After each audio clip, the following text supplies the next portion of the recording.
Over the last several gatherings, it's been mentioned that there's another link being opened in our chain of stories, and this is to do with the begging bowl and what is its meaning, its symbolism. There are several more stories already told. One is Siddha Story and the other a Sufi story that leads us further into our exploration of this practice that's still traditionally practiced over several persuasions.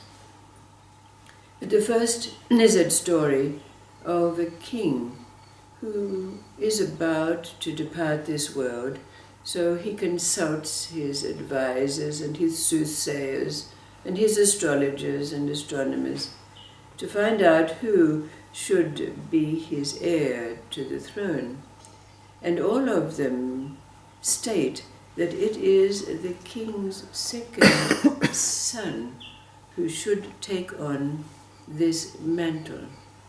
But the king's second son was a yogin, an advanced soul who eschewed, shunned the decadent opulence of the palace.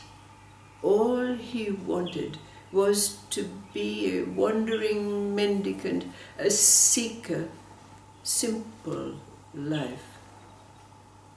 So, stating that he would not take his place on the throne, dressing himself in the garments of a wandering mendicant, he attempted to leave the palace, but he was captured and placed in golden chains. But he managed to escape once again, and taking only his begging bowl, he set out to wander the world.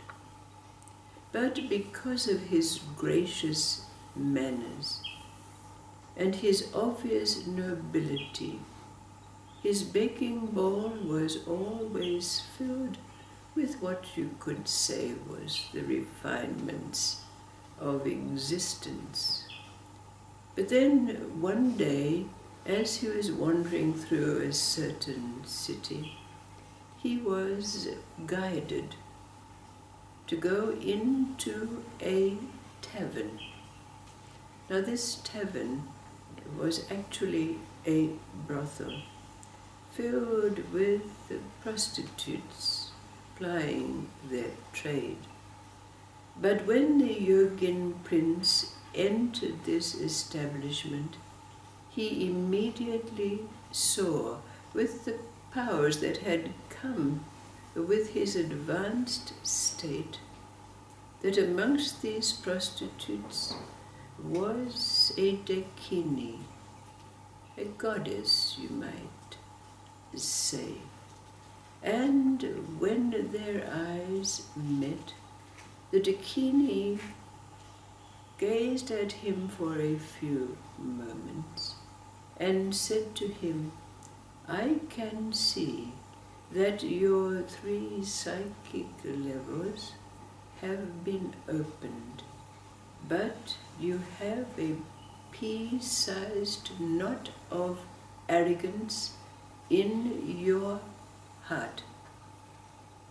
And with that, she filled his begging bowls with slop from the kitchen and sent him on his way. When he stepped outside the door of the tavern, he threw the contents of his begging bowl into the gutter. But the dakini was watching him, and she said to him, "How can one such as you reach nirvana. So the prince yogin studied this, and he thought to himself, could it be that my mind still holds judgment? And with that, taking his begging bowl, he went down to the riverside where the fishermen cast their nets. But from that time on, for 12 long years, he would accept only the entrails, the innards, the guts of the fish from the fishermen, until after that time, when the entrails tasted like the nectar of the gods to him, he became one of the great Siddha teachers, guiding souls to liberation. The second story, the Sufi story, about that nobleman called Shibli. He was of a noble lineage. He was an advisor to the king, the monarch of that time. But in his heart he had a longing for more. So he made his way to the great Sufi Sheikh al-Junaid, and he said to this Sheikh, I believe you have truth. Either give it to me or sell it to me. And the great al-Junaid said, if I give it to you, you will not know its worth. If I sell it to you, you will not have its price. So with these words, suitably chastened, Shibli said to al-Junaid, then what must I do? And al-Junaid said, you must do as I did, and that is follow the master. So Shibli put himself in the hands, so to speak, of the great Sheikh al-Junaid, who said to him, go into the world and become a merchant. This, of course, Shibli found easy to do. He had the demeanor, he had the manners, he had the authoritarian ability, and he became a seller of sulfur, a successful trader. But after some time, when he returned to al-Junaid, al-Junaid said, now, there is that province in which you were a governor for some time, but whilst you were there, you treated people with arrogance. Go and make retribution to all in that place. So Shibli went, and indeed, going from person to person, he made that retribution. Again, after some time, he returned to al-Junaid, who said to him, you still have pride. Go into the streets with a begging bowl. So Shibli, although with great reticence, by this time had learned obedience to his master Al-Junaid. So he went out into the streets with his begging bowl.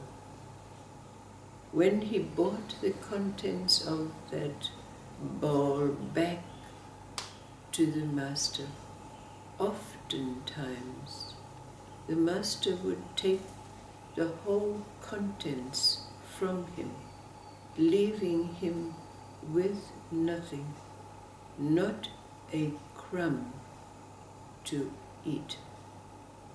Shibli did not know from day to day whether he would have something to put into his stomach. This went on again for that length of 12 long years. But after this time, Shibli also became a great Sufi Sheikh in his own right.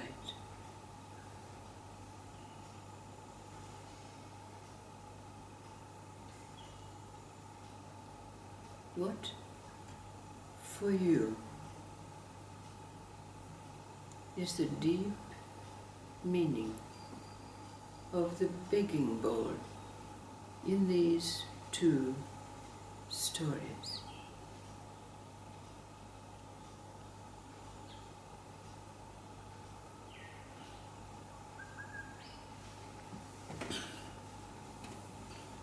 Only is that what life brings you, and you have to accept it with gratitude.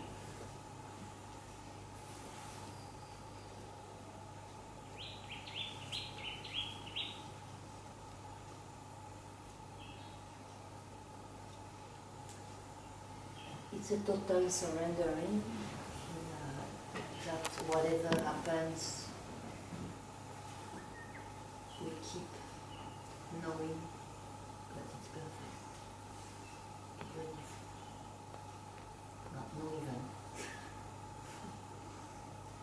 Must we though look at ourselves when our begging bowl is filled with an experience of life, that there is something in us that recoils. The smell, this is awful, this is sour.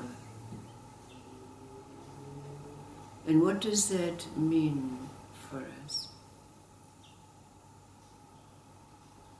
Is this the knot of arrogance, the P of judgment?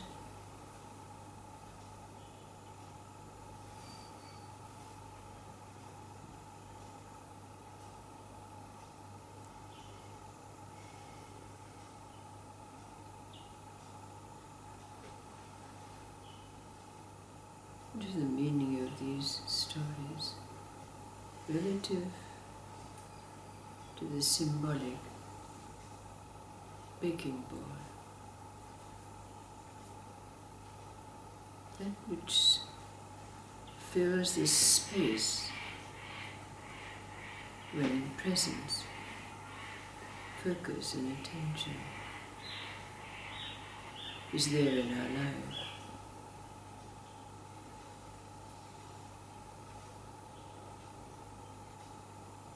Are we still reacting?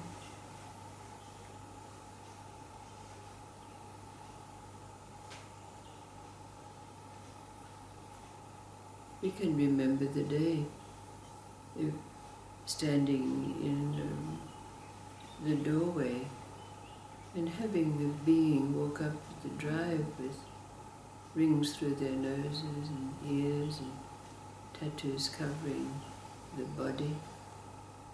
When there was that reaction of judgment on the human level. Or the young man with the scabs of addiction all over his body.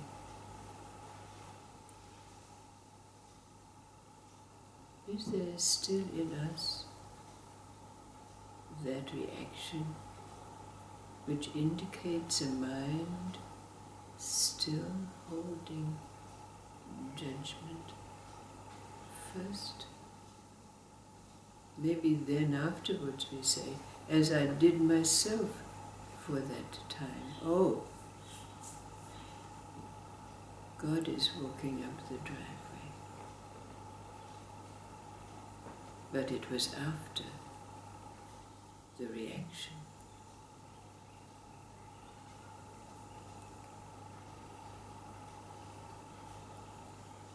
What's the deep meaning of these stories for us? Relative to the begging bowl state of being that we inevitably arrive at.